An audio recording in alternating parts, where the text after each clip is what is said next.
Thank you for joining Wars of the Roses as we continue with Part 42, The Babis, Book 13, Political Secret Societies from Secret Societies of All Ages, Volume 2, by Charles William Heckethorn. 14. The Babis, 654. Bab, the founder. His name for Bab is a title was Ali Muhammad, and he is said to have been a Sayyid or descendant of the family of the Prophet. He was born in 1819 at Shiraz, where his father was a merchant. Ali at first engaged in trade himself, but in 1840 he began to preach his new doctrine, declaring himself to be the Bab, that is, door of truth, the Mahdi. In 1843 he made the pilgrimage to Mecca, but on his return was arrested by order of the Shah, and from 1844 to 1849 kept in semi-captivity at Ispahan and Tauris, at which latter place he was sentenced to be shot. He was suspended by cords from the walls of the citadel, and a dozen soldiers were ordered to fire at him. When the smoke from their discharges was dispelled, the Bab had disappeared, a cleverly managed maneuver to establish a miracle. But he was soon after reapprehended and again condemned to death. The details of his execution are not known. It is reported that he was shot. His long captivity and mysterious death were favorable to the spreading of his doctrine, as also the fact that during his life he was subject to occasional fits of frenzy. And in the East, and sometimes in the West, a madman is considered to be inspired. And the Bab, like all prophets, did not disdain availing himself of mundane means to propagate his new doctrines. He was greatly assisted therein by the eloquence, combined with marvelous personal beauty, of Qurratul Ayn, a young lady of good family who early embraced Babism and suffered martyrdom for it, 655. The Bab was examined as to his teaching in 1848 by Nasreddin, then Crown Prince of Persia, afterwards Shah, and a number of mullahs, the result of which inquiry was that he was sentenced to the bastinado, in consequence of which it is said he recanted and revoked all his claims. But as we have none but Mussulman historians, his enemies, to rely on, as the examination was held with closed doors, we may doubt this statement. 655. Progress of Babism. The Bab's teaching had not only theological but also political aims. Persian rulers have always been conservative, but Babism was reformatory, and the common people readily embraced it, as it seemed favorable to the breaking down of the despotic powers exercised by provincial governors, by whom the country was fearfully oppressed. When, therefore, the Babis considered themselves strong enough, they seized Mazandaran, about 14 miles southeast of Bafurush, but the Shah's troops, having cut off all supplies, they had to surrender and were all slain. This was in 1847. In 1848, on the accession of the late Shah, 1,000 Babis rose against him. They, however, were defeated by Mehdi Kuli Mirza, uncle of the new Shah, and the 300 survivors, who surrendered cruelly slaughtered, though they had been promised their lives. Mullah Muhammad Ali, a Bab leader in 1849, converted 7,000 of the 12,000 inhabitants of Zanjau, seized the town, and drove the governor from the citadel. 18,000 royal soldiers were sent against him, and more than 8,000 of the combatants killed, and the surviving Babis had to surrender and were put to death with horrible tortures. In 1850, a follower of Bab, ambitious rather than fanatical, Sayyid Yahya Darabi, preached Babism at Niriz and gathered round him 2,000 followers, with whose help he hoped to hold the town. But the Shah's troops attacked him. He was assassinated by being strangled with his own girdle. The starved-out Babis had to yield and were all cruelly butchered.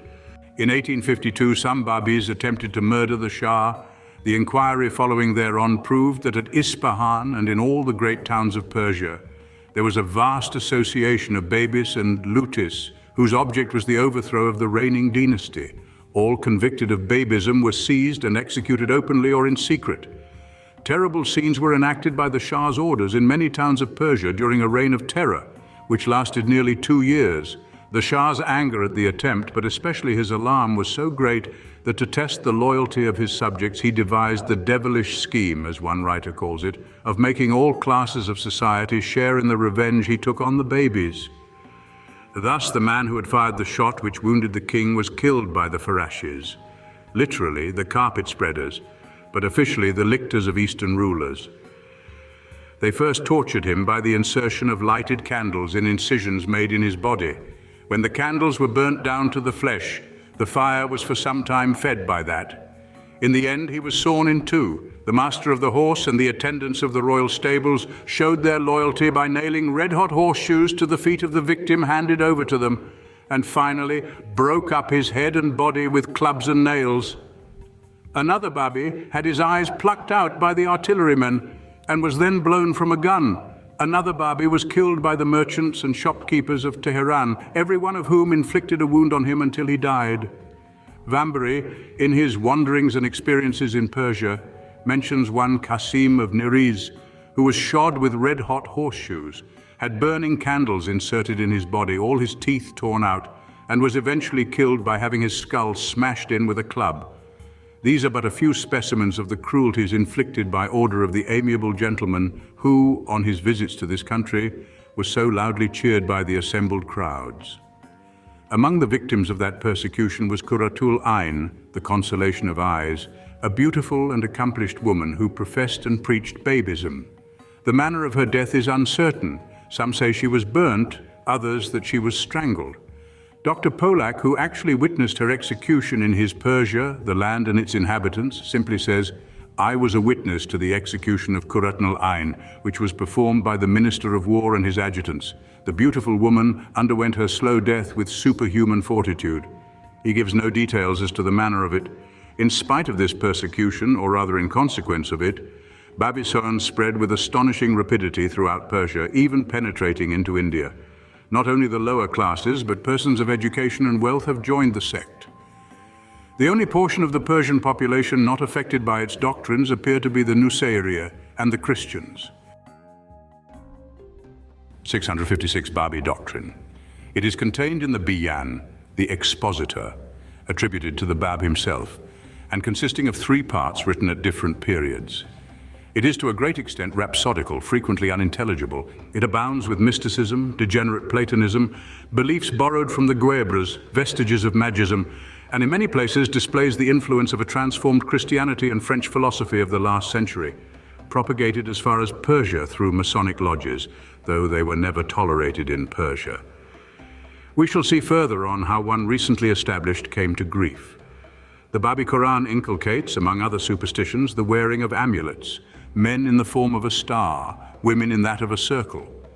The cornelian is particularly recommended to be put on the fingers of the dead, all which implies a return to Aramean paganism. The book maintains the divinity of the Bab. He and his disciples are incarnations of superior powers. 40 days after death, they reappear in other forms. God, says the Biyan, created the world by his will. The will was expressed in words, but words are composed of letters. Letters therefore possess divine properties. In giving their numerical value to the letters forming the words expressing God, they always produce the same total, viz. 19, hence the ecclesiastical system of the Babis. Their colleges are always composed of 19 priests. The year is divided into 19 months of 19 days each. The fast of the Ramadan lasts 19 instead of 30 days. During his life, Ali Muhammad chose 18 disciples called Letters of the Living, who together with himself the point of revelation or first point from which all are created and unto which all return, constituted the sacred hierarchy of 19 called the First Unity. Now Mirza Yahya held the 4th place in this hierarchy, and on the death of the point, which occurred, as already stated, in 1849, and the first 2 letters rose to be chief of the sect. But Beha, whose proper name is Mirza Hussein Ali of Nur, was also included in this unity, and he asserted that he was the one by whom God shall, as Bab had prophesied, make his final revelation.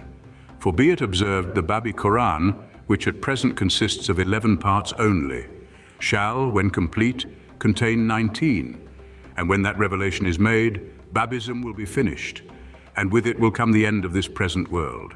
For according to the belief of his followers, the Bab was the forerunner of Sahib-e-Zaman, the Lord of Ages, who resides in the air, and will not be seen till the day of resurrection. In consequence of the claim of Beha, the sect was split up into 2 divisions, the Behais and the followers of Mirza Yahya Sub-e-Izil, the Morning of Eternity, and after him called Ezelis. The majority of the sect are Baha'is, and the exiled chief Yahya lives at Famagusta in Cyprus, where Mr. Brown, the translator of the work A Traveller's Narrative, visited him in 1890, as he also visited Beha at Acre shortly after.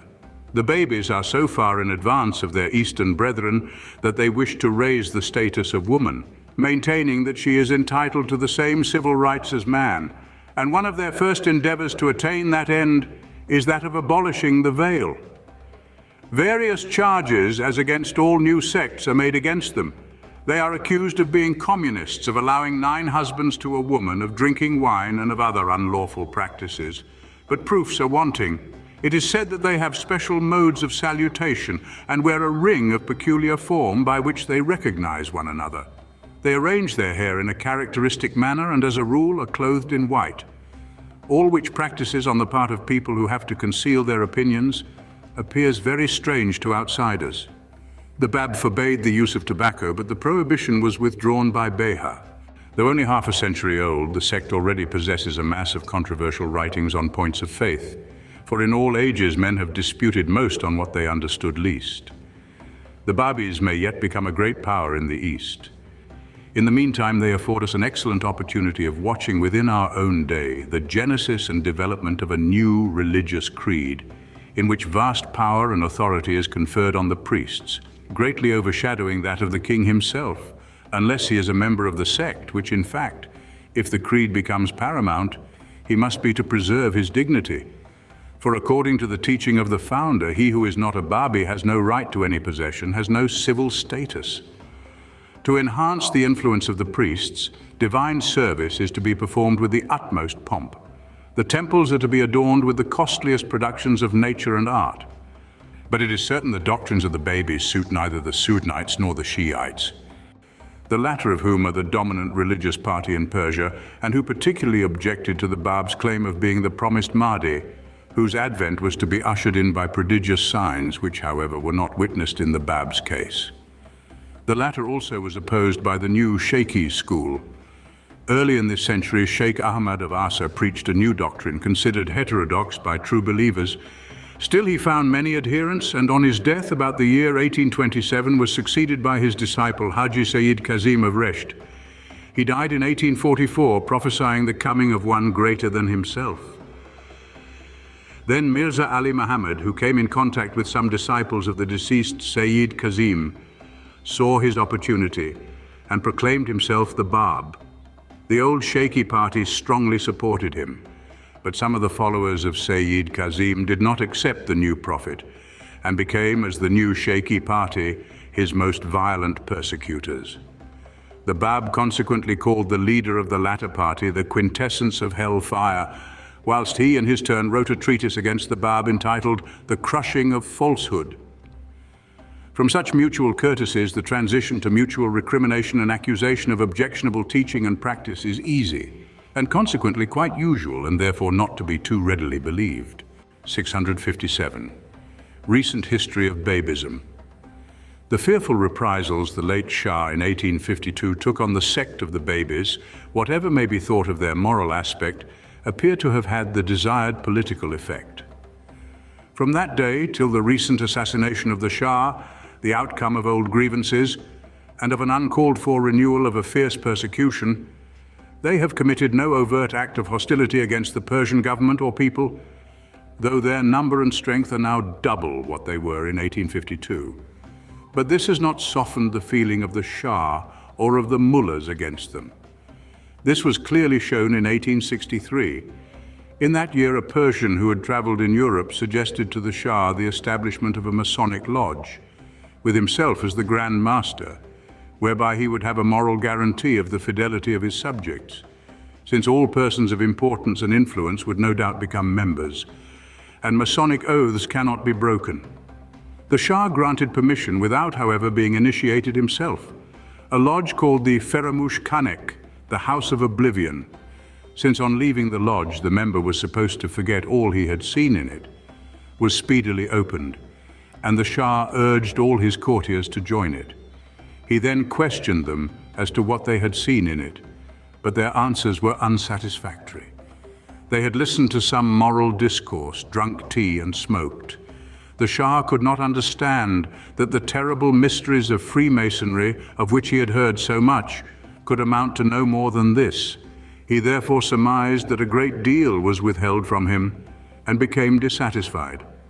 This dissatisfaction was taken advantage of by some of his friends who disliked the innovation, and they suggested to him that the lodge was probably the home of the grossest debauchery, and finally that it was a meeting place of Babis. Debauchery the Shah might have winked at, but Babism could not be tolerated.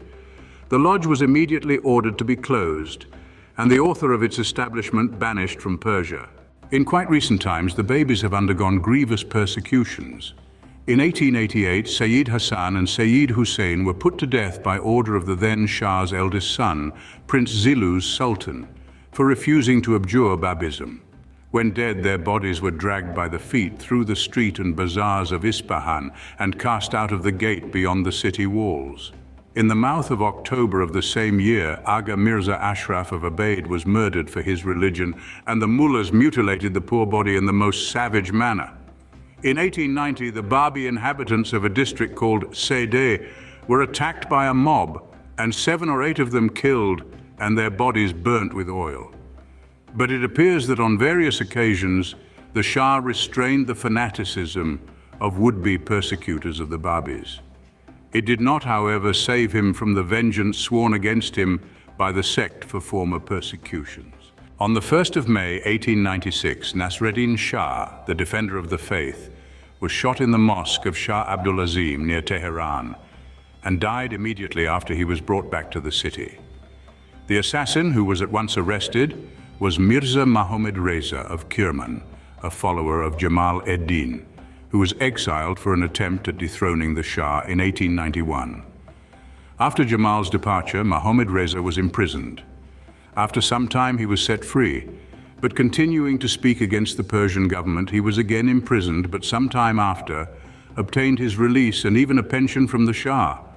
He confessed that he was chosen to kill the Shah and that he bought a revolver for the purpose, but had to wait 2 months for a favorable opportunity. His execution, some months after the deed, has it inspired the Babis with sufficient dread to deter them from similar attempts in the future? Thank you for watching, and please don't forget to share, like, subscribe and comment, and if you can, please consider donating to Wars of the Roses. Links to PayPal and Patreon are in the description. Thank you so very much.